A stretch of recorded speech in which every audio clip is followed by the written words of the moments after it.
이자율 보겠습니다. 이자율. 여러분, 이자율이 뭐예요? 여러분, 율자 앞에 이자 붙었죠? 그럼 뭘까요? 이자가 차지하는 비리겠죠? 융자원금 대비 이자가 차지하는 비리예요. 공식 안 적어도 되잖아요. 근데 진짜 중요한 게 있습니다. 별빛입니다. 거기 보시면 이자율 동그라미 1번 놔두고요. 2번 들어가 봐요. 대출에서 이자율은 항상 매기초 미상한 융자 잔고에 대해 적용된다. 찾으셨어요? 네. 별표입니다. 자, 이것은 금융 파트를 이해하는 데 매우 중요한 역할을 합니다. 요즘은 다음 주까지 연계되는 아주 중요한 내용이에요. 그러니까 잘 기억을 해 주시기 바랍니다. 그래서 이자율은 고정과 변동이 있고요. 조금 이따 말씀드리겠습니다. 그 다음에 양가리 2번 실질 이자율과 명목 이자율 있죠? 그 제목 옆에 뭐라 해놨어요? 참. 그것은 학자들이 쓰는 거예요. 학자들이. 그래서 금융 파트에서는 투자론처럼 학자들이 쓰는 그 개념은 출제를 안 합니다. 거의.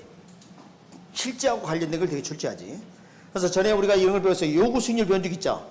똑같아요. 거의. 여러분, 금융기관이 여러분에게 돈을 대주는 거, 대출해주는 게 일종의 투자입니다. 그럼 그들이 요구하는 수익률이 있을 거 아닙니까?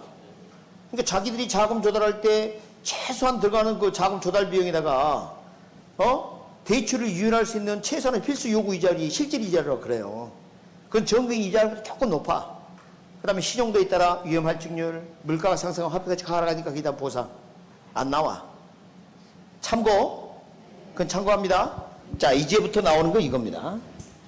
이자율은 고정이자율과 변동이자율로 나눌 수가 있습니다. 고정이자율과 변동이자율. 해봐요. 고정, 변동. 이게 무슨 차이일까요? 자, 상환하는 기간 동안 이자율이 고정되어 있으면 고정이자율. 중간에 어떤 기준에 따라 변동시키겠다 하면 변동이자율입니다. 자, 장단점이 있어요. 그래서 한번 봐보도록 합니다. 먼저 물가가 상승한다. 시장금리가 올랐다. 이렇게 한번 가정해보죠. 자, 먼저 물가 상승에 대해서 우리가 학습한 적이 있어요. 실물 가격이 비싸졌다는 거 아닙니까? 그 말은 그 실물을 얻기 위해서는 돈을 더 줘야 된다는 이야기야. 바꿔 이야기하면 나 바꿀 때 돈을 더 줘야 된다는 이야기니까 돈의 가치가 하락한 거예요. 화폐 가치 하락. 다시 한번 물가가 상승했다는 이야기는 그걸 얻기 위해서는 돈을 더 줘야 하니까 돈값이 떨어진 거죠? 자, 금융기관이 처음에 대출해 줄 때 금을 대출해 줬는데 나중에 원금을 회수하고 봤더니 가치가 떨어진 은이란 말이야. 그럼 금융기관은 이자를 더 받아야 정상이지. 그런데 말입니다. 이게 뭐라 돼 있어요? 고정. 올릴 수가 없어요. 그럼 수익성이 악화돼. 수익성 악화. 하나 더. 자, 시중에 이자율이 오르고 있어요. 그럼 자금을 조달할 때 예금이자도 많이 줘야 합니다. 안 그러면 자금이 유입이 안 돼. 그러니까 자금을 조달해서 높은 대출이자를 받아가지고 그 차이를 먹고 살아야 돼. 다시 한번. 금융기관은 낮은 예금이자 주고 높은 대출이자를 받아서 그 차이, A대차를 먹고 사는데 시장금리가 오르면 이자도 많이 주는 자금을 조달하는 비용이 많이 들어간다는 거예요. 그러면 대출금리도 올려야 되는데 올릴 수 있다 없다? 없다. 수익성이 악화돼. 물가가 하락하는 경우 매우 드물어요. 그러니까 역산하지 말고 그냥 이거 시장금리가 낮아졌다 해볼게요. 여러분 지금 봐요. 나는 고정금리로 대출을 5% 해줬다. 그런데 말이죠. 시장에서 3%로 낮아졌어. 나는 너무 기뻤어요. 나는 5% 받으니까. 좋아할 거 없다 이 말이야. 자, 시장에 있는 다른 사람들이 그 3% 낮은 이자로 돈을 빌려서 이 5% 대출 이자를 조기상환을 해버릴 수가 있어. 선생님, 상환 받는데 뭐 손해 아니지 않습니까? 손해입니다. 다시 한번. 금융기관은 낮은 예금이자 주고 높은 대출이자를 받아서 그 차이를 먹고 살아야 되는데 대출해준 돈이 예상치 못하게 돌아온 거 아닙니까? 자, 직장에 출근해서 월급을 벌어와야 되는데 조기 퇴직한 거요. 실업자가 된 거라니까. 다시 한번 대출을 해줘서 그 이자를 받아서 먹고 살아야 되는데 그 돈이 예상치 못하게 돌아왔다는 것은 그 돈만큼 실업자가 된 거 아니에요? 그러니까 여러분이 돈 빨리 갚으면 은행이 뭐라 그래요? 조기상환 수수료 내라는 거예요. 기회비용 차원에서 이해하시겠어요? 네. 그러니까 다른 조건을 동일하도 쳤을 때 조기상환은 투자자 입장에서 유리한 거예요? 불리한 거예요? 불리한 거예요. 예상치 못한 상환은 불리한 거예요. 이게 조기상환 위험이 있단 말이에요. 이해되십니까? 그럼 뭐야? 고정금리는 금융기관이 좋을 게 하나도 없네. 여러분 전에 우리 투자론에서 위험이 클수록 요구 수익이 높인다 그랬죠? 마찬가지예요. 고정금리 그래서 초기 대출 시점에 이자율이 높아요. 초기 이자율 높다. 이자율 높다. 그러니까 여러분이 나는 변하는 거 싫어. 그래서 고정금리로 대출해 주세요. 그러면 금융기관이 뭐라 그래? 좀 비쌉니다. 그래. 해주지도 않지만 현실적으로 고정금리 거의 대출이 안 해줘요. 거의. 자, 고정금리로 대출한다면 이자가 비싸다. 변동금리는 처음에 출발할 때는 낮아요. 그러나 나중에 더 오를 수도 있고 더 떨어질 수도 있고 그래요. 변동금리니까. 오케이? 확실한 것은 초기 이자율이 높은 게 뭐라고요? 고정금리. 야, 큰일 났어. 처음에 대출 시점에 둘 중에 어떤 게 높냐고 물어볼 수 있겠죠? 이렇게 합니다. 이 고자가 높을 고자라고 생각해 그냥. 알았습니까? 자, 초기 이자율이 높은 거 둘 중에 뭐라고요? 고정금리. 만약에 고정금리를 이렇게 변동금리로 전환한다면 어떤 효과가 있을까요? 자, 먼저 대출을 받은 자가 대출자예요? 자, 이제 대답을 못하. 대출자가 대출해준 자입니다. 대출 받은 자는 뭐라 하고? 차입자. 그러니까 봐요. 이렇게 변동이자율이 이렇게 되면 이런 상황에서 대출자가 자신에게 손해가 되는 것을 차입자에게 떠넘길 수가 있어요. 이자를 올리거나 이렇게 해서. 맞습니까?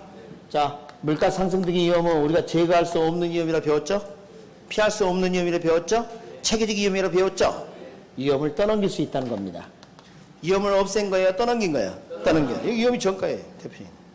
자, 그러면 변동이자율은 어떻게 책정되느냐? 대출금리가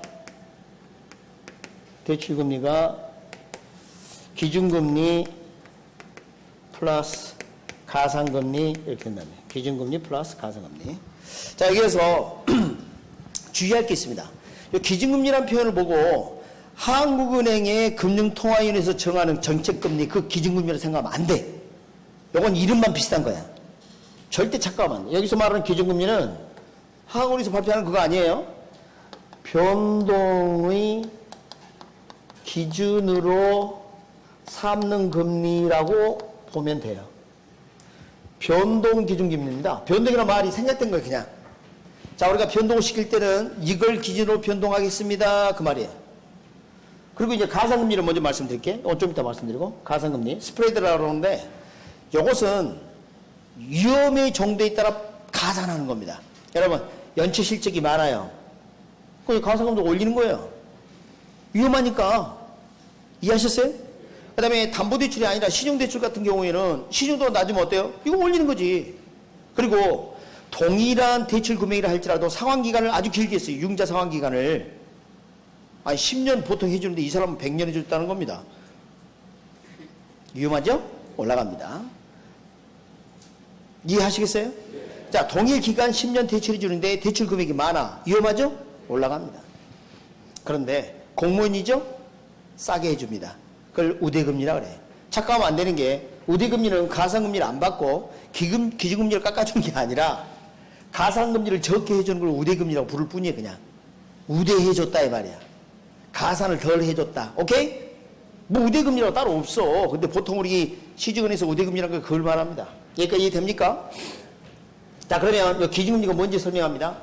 이 기준금리는 변동의 기준을 삼는 게 이런 거 하겠다는 거예요. 금융기관은 낮은 예금이자 주고 자금을 조달해서 높은 대출 이자를 받아서 그 차이를 먹고 살아야 되는데 세상에 대출 자금이 고갈됐어요. 그럼 금융기관은 실업자 되는 거야.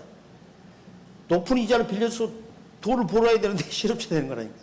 그래서 자금을 조달하기 위해서 발행하는 게 있는데 Certificate of Deposit이라는 CD, 양도성 예금증서.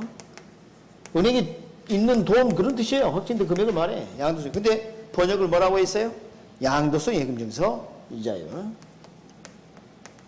요거 있고 또 이런 것도 있어요. Cost of Fund Index라서 코픽스라는 게 있고 그래요. 그래서 여기서 이제 자금 조달 비용지수 이렇게 이제 부릅니다. 자, 이게 뭔지 이제 잠깐 설명할 때 들어봐요.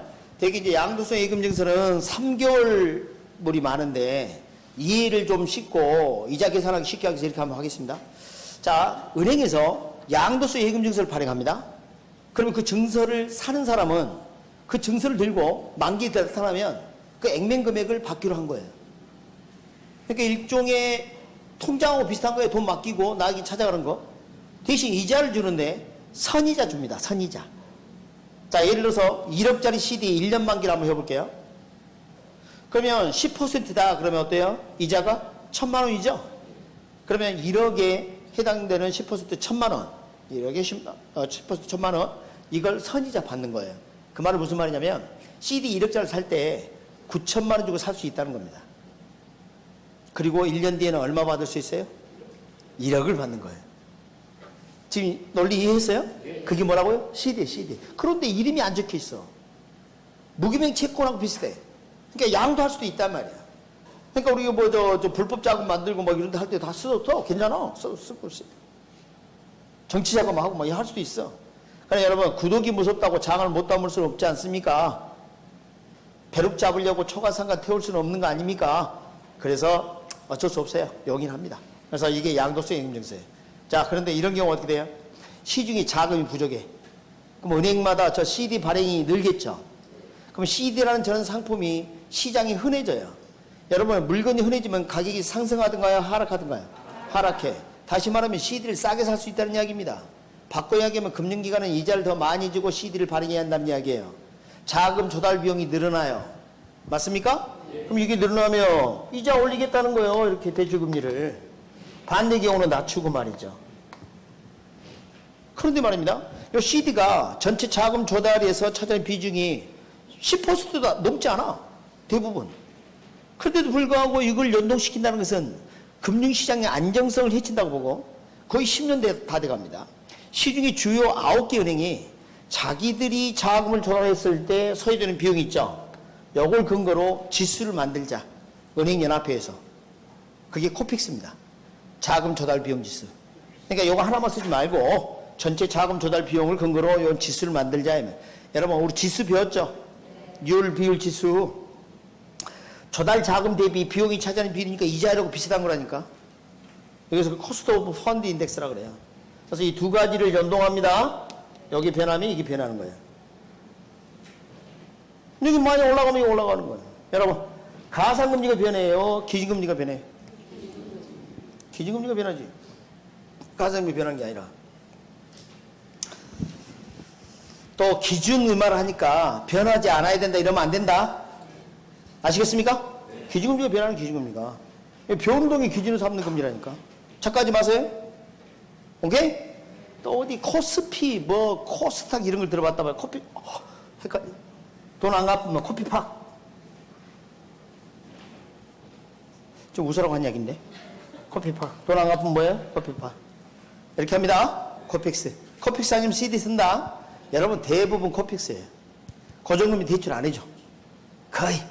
변동금리고 코픽스 쓰는 게 좋아요. 그나마. 그렇게 좀 아시면 되겠습니다. 그러면 우리가 이제 변동하는 그 주기가 있을 거 아니에요. 주기. 여러분이 일반적으로 대출받게 되면 변동금리 대출받게 되면 그 주기는 3개월로 합니다. 자, 오늘 대출 받았어요. 그럼 CD 이자율이나 코픽스 지금 정해진 거 있죠? 거기에 따라 대출을 받아요. 그리고 3개월이 지나면 이것도 이제 변했을 텐데 그 변환 기준에 의해서 또 이자율을 변화시키는 겁니다. 조정주기가 별말이 없으면 몇 개월 여러분은? 3개월입니다. 근데 시험 문제에서는 조정주기가 길거나 짧으면 누가 유리하고 불리하냐 이걸 물어봐. 이론적으로.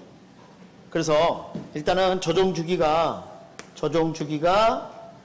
길다, 짧다 이렇게 나누면 자 길다. 여기 잠깐 봐요.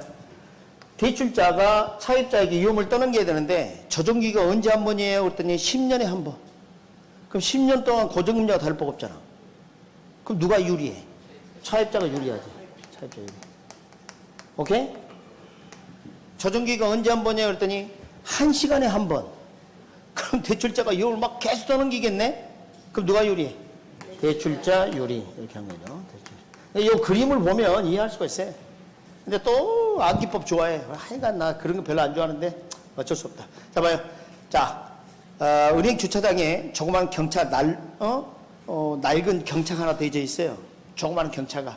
그러니까 어떤 부인이 대출 상담하고 있는 모습 떠올려봐요. 길에 차가 있어요. 길이가 짧대요.